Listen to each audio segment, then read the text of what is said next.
हजारों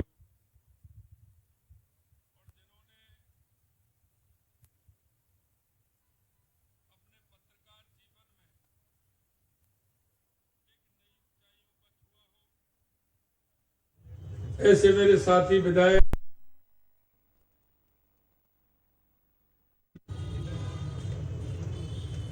नवनिर्वाचित अध्यक्ष भाई पवन शर्मा जी, नवनिर्वाचित महासचिव भाई राजकुमार शर्मा जी, निवर्तमान अध्यक्ष कमल किशोर जी, निवर्तमान महासचिव मनोज कुमार जी,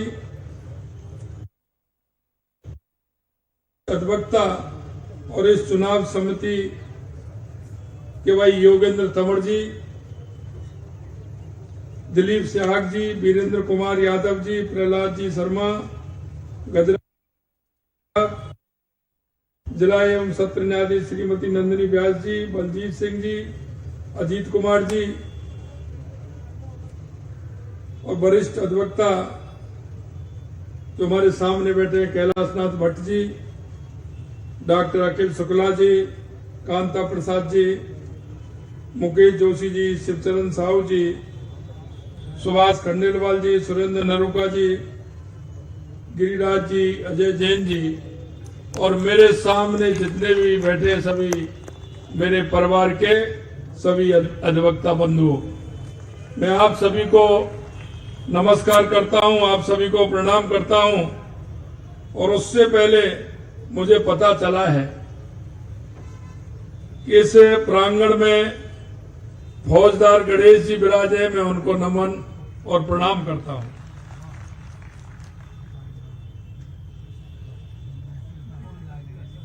मित्रों, मेरे को लगा कि ये कार्यक्रम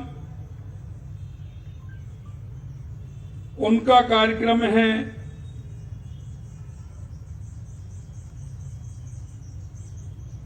जो कि जिसको न्याय नहीं मिलता है उसको न्याय दिलाने का काम करते हैं। जब मेरे को बताया गया पवन जी और राजकुमार जी ने, तो मैंने कहा कि मैं निश्चित रूप से आपके कार्यक्रम में आऊंगा।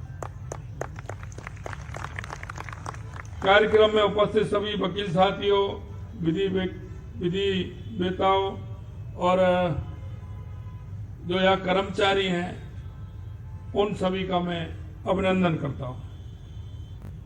मैं जयपुर बार एसोसिएशन के नवनिर्वाचित अध्यक्ष पवन शर्मा जी, छोटे भाई राजकुमार शर्मा सहित कार्यकारिणी के सभी सदस्य और पदाधिकारियों को चुनने पर मैं बधाई और शुभकामनाएं देता हूं। लोकतंत्र के मजबूत स्तंभों में कार्यपालिका और विधायिका के साथ साथ न्यायपालिका का बहुत महत्वपूर्ण योगदान है।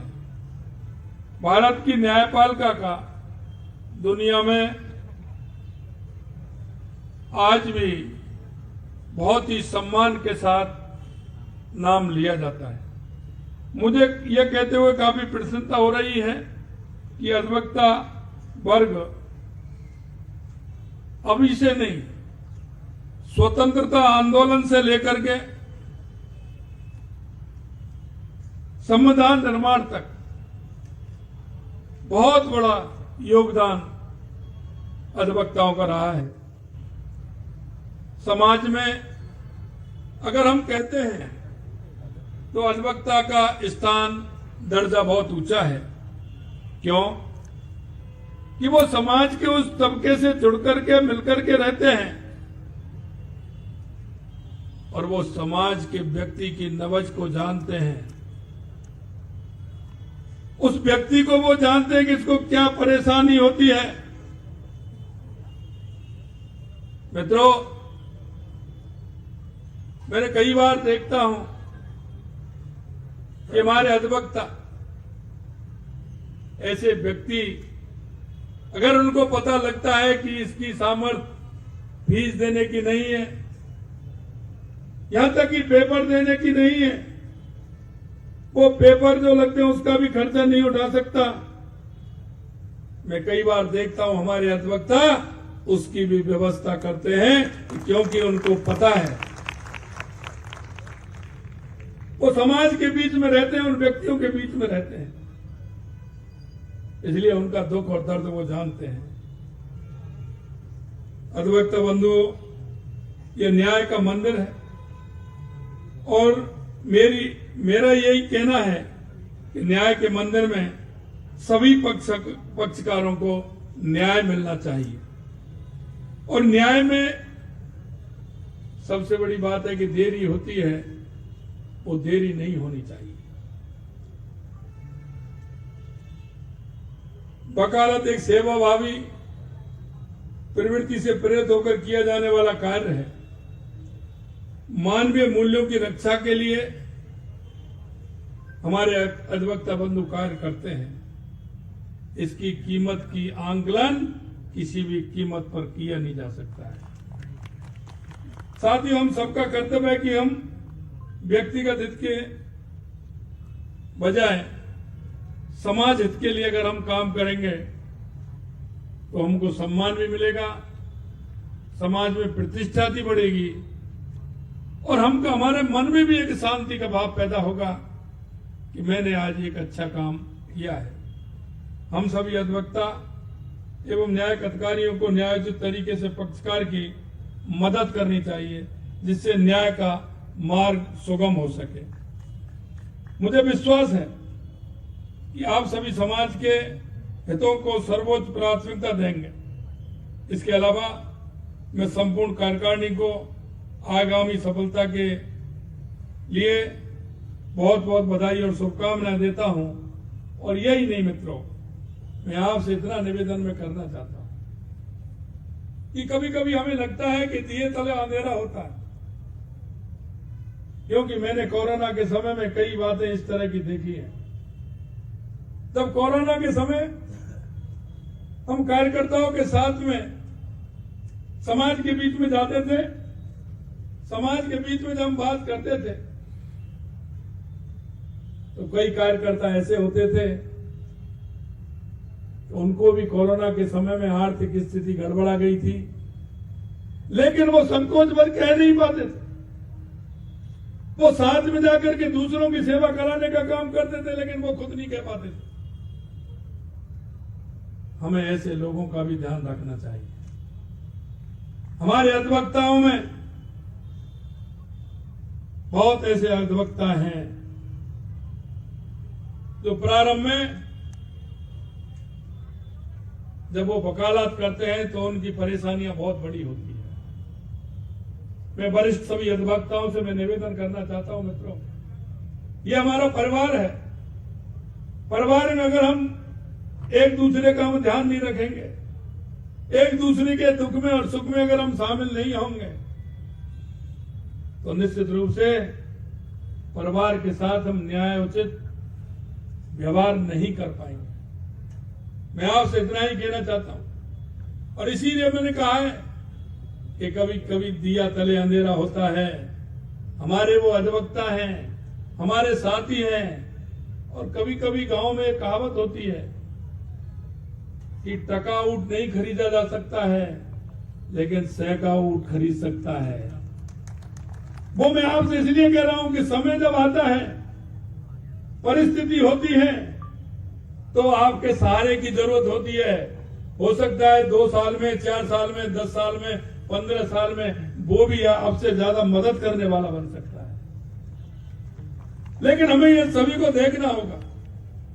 ये आपका न्याय का मंदिर है। आपके बाद वो दृष्टि लेकर के वो व्यक्ति आता है, और वो दृष्टि उसकी होती है, या तो वो अभाव में आपके पास आएगा, और अभाव में आए हुए व्यक्ति की मदद करना हम सभी नागरिकों का कर्तव्य है। या वो आपके भाव में आएगा कि मैं अगर वकील साहब के पास जा रहा हूं तो वकील साहब मेरी मदद करेंगे।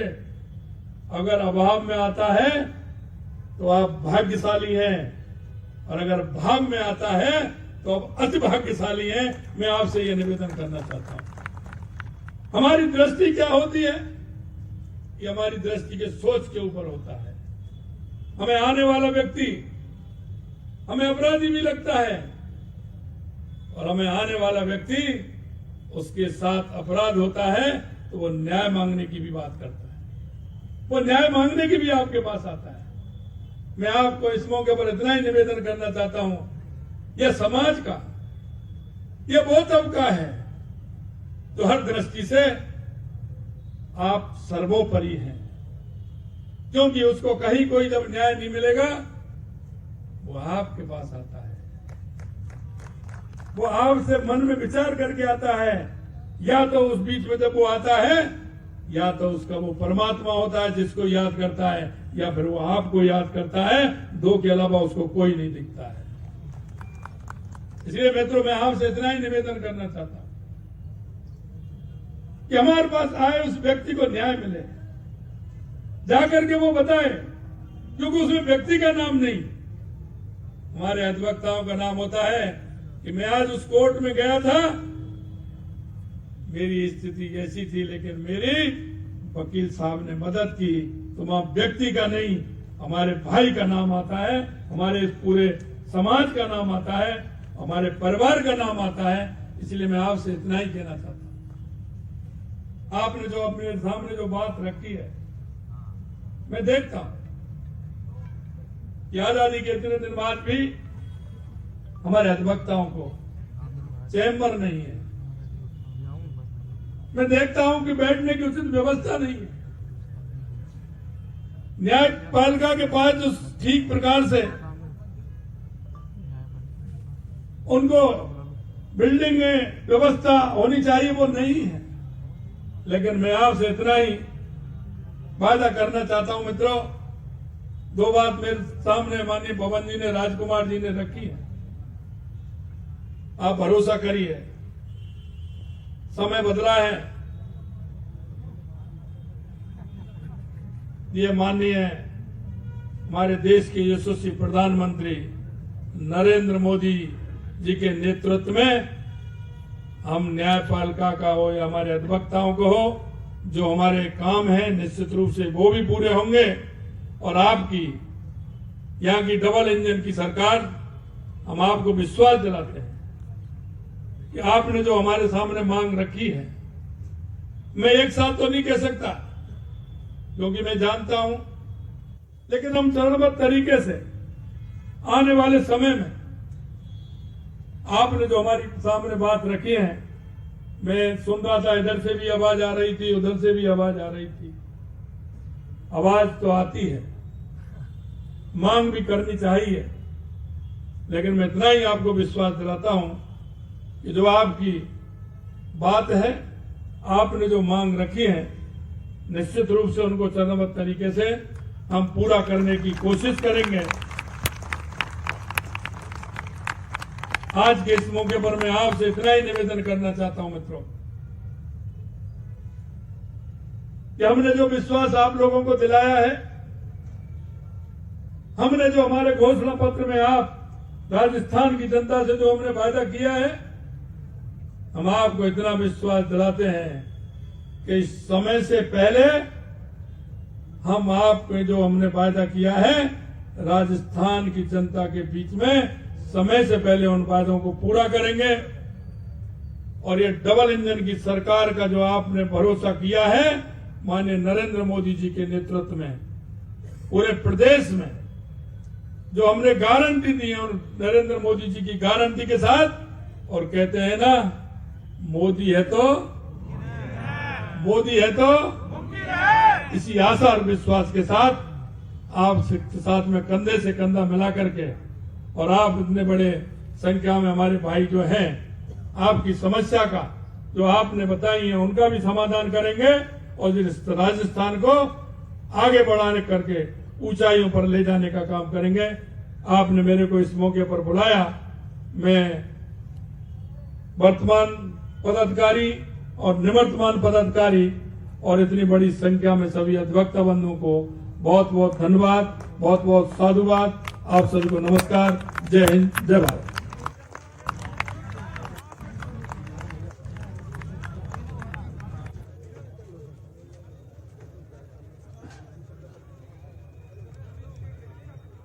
हमारे बीच में एपीपी संघ की प्रदेश अध्यक्ष प्रतिभा पुरोहित जी बैठी हुई हैं और हमारे नवनिर्वाचित अध्यक्ष पवन शर्मा जी के पिताजी भी हमें आशीर्वाद देने के लिए रघुनंदन दीक्षित जी पधारे हैं, उनका सभी का साधुवाद धन्यवाद देते हैं। मेरे बड़े भाई महेंद्र शर्मा जी और छोटे राधेश्याम शर्मा जी भी यहाँ बैठे हुए हैं, उनका भी आभार।